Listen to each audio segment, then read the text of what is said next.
เอาทักทายสบายดียามเช้าอีฟซีทุกท่านที่กำลังรับเบิ่งแล้วก็รับชมทุกคนเลยมื้อนี้เฮาก็สิไปป่าอีกคือเก่าแต่เฮาบ่ได้ไปรับไปนอนทุกคนเลยเฮาก็บ่ได้ไปนำทีมงานก็หลายเทื่อหลายที่เลยทุกคนเพราะว่าเอาก็ต่างคนต่างหากินทุกคนเลยต่างคนต่างไปเนาะเพราะว่าพานใหญ่เพิ่นก็ขึ้นกระหึ่งแล้วบ่ได้มา4-5คืนแล้วทุกคนเลยแต่เฮาก็บ่ได้ไปนำเพิ่นต่างคนต่างไปเอาบ่ว่ากันแต่เฮาบ่ได้ผิดได้เลวกันทุกคนเลยเนาะเพราะว่าเฮาก็ไปแต่เฮานี่แหละเพิ่นก็ไปก็มันก็บ่ต้องเวลากันทุกคนผู้นึงไปผู้นึงฆ่าเพราะว่าเฮาก็ขับฆ่าแน่ไปก็มันบ่ต้องเวลากันต่างคนต่างไปทุกคนบ่ว่ากันทุกคนเลยมื้อนี้เฮาว่าสิไปหาเก็บหอยก่อนทุกคนเนาะแถวลังพูนี่แหละบ่ได้ไปใกล้ดอกทุกคนเลยเอาเฮาสิได้บ่หอยหรือบ่เฮาก็ไปเบิ่งก่อนเนาะพี่น้องเอาเฮาก็กำลังเดินทางออกจากบ้านทุกคนเลยเอามาเบิ่งมาส้มกันว่าสิได้บ่หอยเอา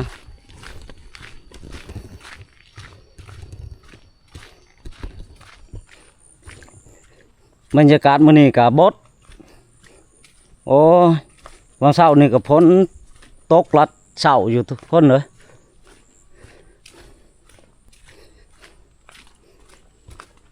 คือว่ามันสิเดด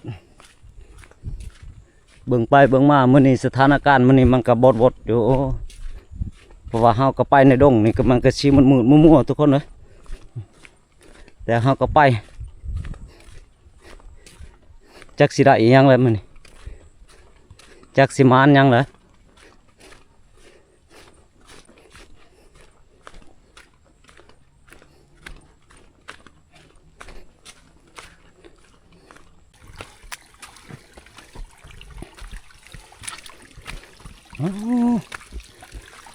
ทางรถเฮานี่ก็อันตรายเลยทุกคนเลยคุณน้ำเสาะน้ำทางปีพี่เบิดคันเฮาเอารถขึ้นนี่ก็ลำบากนี่แหละทุกคนเลยคุณมันเสาะมันทางคุณโอ้อันตรายเผื่อจะได้เห็ดใหม่แป้งใหม่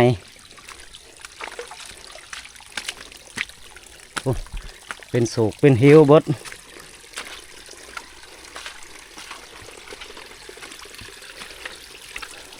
โอ้หินมลึกคึกคักอยู่โ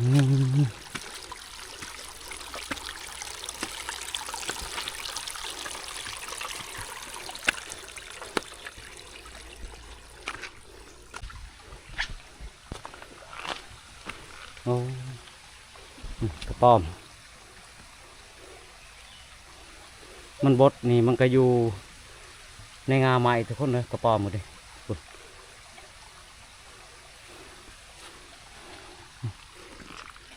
ไปต่อฮะ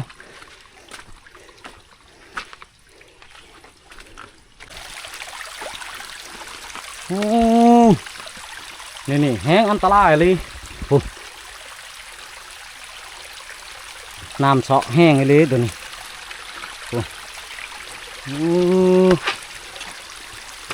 แสดงว่าน้ำคืนนี่ก็แห้งเติบเลยฝนตกมันมี2 จุด 3 จุดนี่ยามหนาพ้นนี่การไปมากอะมันบ่สะดวกทุกคนเลยทางบ้านเฮานี่ฝนตกแล้วดูแรงเห็นใครแน่โอ้มันเสาะมันพังมันก็ร้าย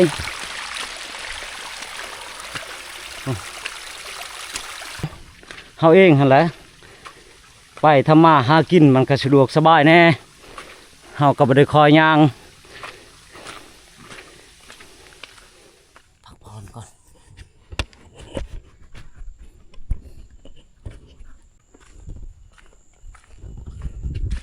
ไปต่อทุกคนเลย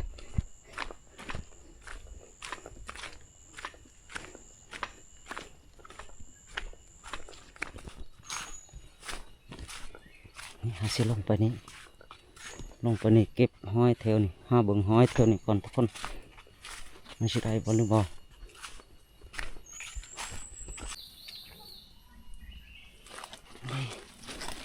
น้อยหนึงทุกคนเลย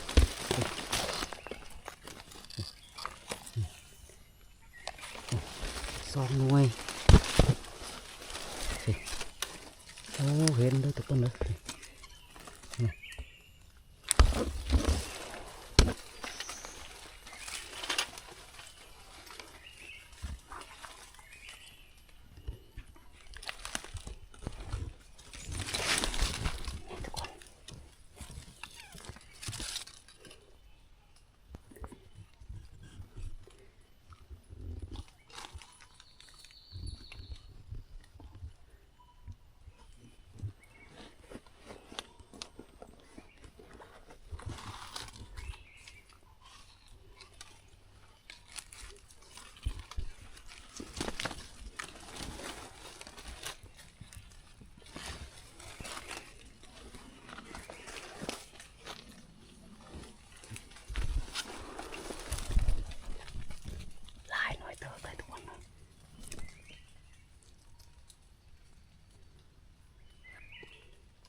ทำตัวนี้เพิ่งผ่าเพิ่งพ้นได้ทุกคนเลยบ้านเฮานี่บ่อึดบ่สนทำบ่อึด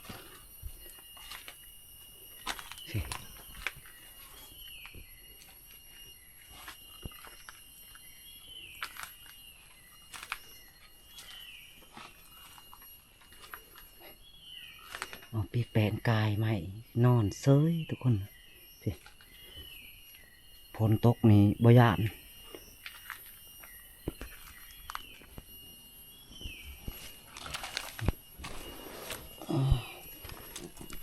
นี่คือห้อยเดือทุกคนนะ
สำหนึ่งบ่ได้เห็นมันเลยทุกคนเลยเพราะว่าลังมันคือใบตอง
นี่ทุกคนผลงานที่เฮาเจียกบางยานี่ฮะเด้มานตัวหนึ่งนะทุกคนนะกระหอกเฮากระมานไปทุกคนถึงห้อยถึงกระหอกพร้อมทุกคนนะเฮาก็สิไปต่ออีกทุกคนไปต่ออีกทุกคนฮะหาเก็บหอยน้ำหาเจียกน้ำทุกคนนะ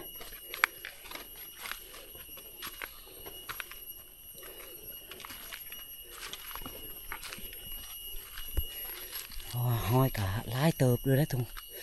หลายพอสมควรอยู่ขณะคอยหากับพอได้เก็บทุกคน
ไปต่อครับทุกคนนะเขาจะเจียกเบิ่งเราอยู่ในก่อนทุกคนว่ามันสิมาหรือเปล่ามา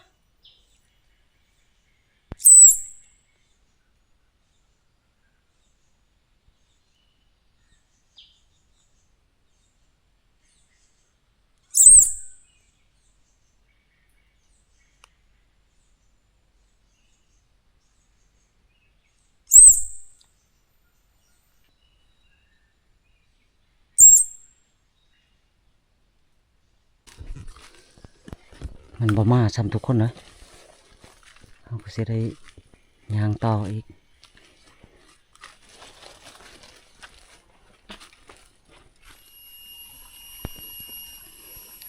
วันนี้ฮอดทางแล้วทุกคนเลยเฮาก็สิคอยย่างเมื่อตามทางเพราะว่าเฮาบ่ได้ถือเขาทุกคนเลยตอนนี้ก็11 โมงเลยเฮาก็สิคอยย่างเมื่อทุกคน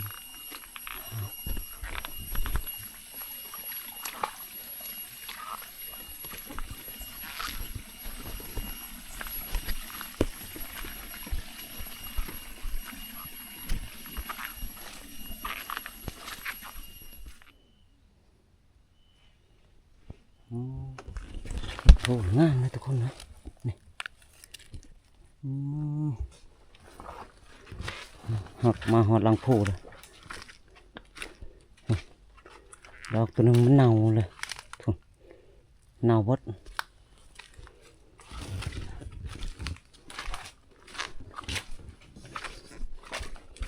เพราะว่าบรรยากาศมันนี่มันก็บดเลยทุกคนเลยหากเข้าดงนี่มันก็มืดมัวเว้ย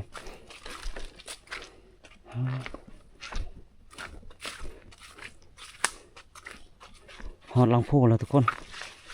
ฝุ่นว้าว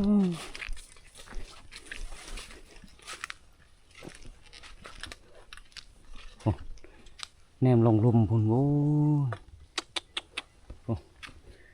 มีแต่น้ำแต่ในกำลังเคี้ยวหายหน้าก็ดิเขาฝุ่นฝุ่นส่วนตัวนี้ก็ทางบ้านเฮานี่ทุกคนผลงานเขาได้มาเมื่อนี้เลยนี่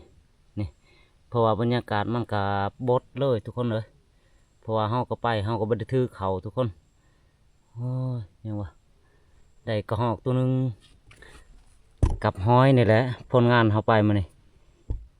เพราะว่าเขากับไปบ่ไกลบ่ได้ทุกคนเลยเขากับมันกระหอกกับห้อยนี่แหละทุกคนเอาตอนนี้เขาก็สิลงเมื่อแล้วทุกคนเลยเอาสำหรับคลิปนี้ทุกคนเลยขอขอบคุณนำFC พังไทยพังลาวผู้ได้เบิ่งแล้วก็ได้ส้มทุกคนเลยเพราะว่าเฮากะโศกมานกระหอกตัวหนึงกับห้อยแน่เอาวันนี้ขอขอบคุณ FC พังไทยพังลาวที่ได้เบิ่งได้ส้มคลิปนี้เนาะเพราะว่าเฮาก็บ่ได้ไปไกลเพราะว่าเฮาก็บ่ได้ไปนอนอีกทุกคนเฮาบ่ได้ถือเขาคลิปนี้ก็สิจบเพียงเท่านี้ทุกคนเอ้ยเพราะว่าเฮาก็สิได้เมื่อแล้วทุกคนเพราะว่าเฮาก็บ่ได้ถือข้าวถือน้ำทุกคนเอาขอขอบคุณคลิปนี้ก็สิจบเพียงเท่านี้ทุกคนเลยเอาสบายดี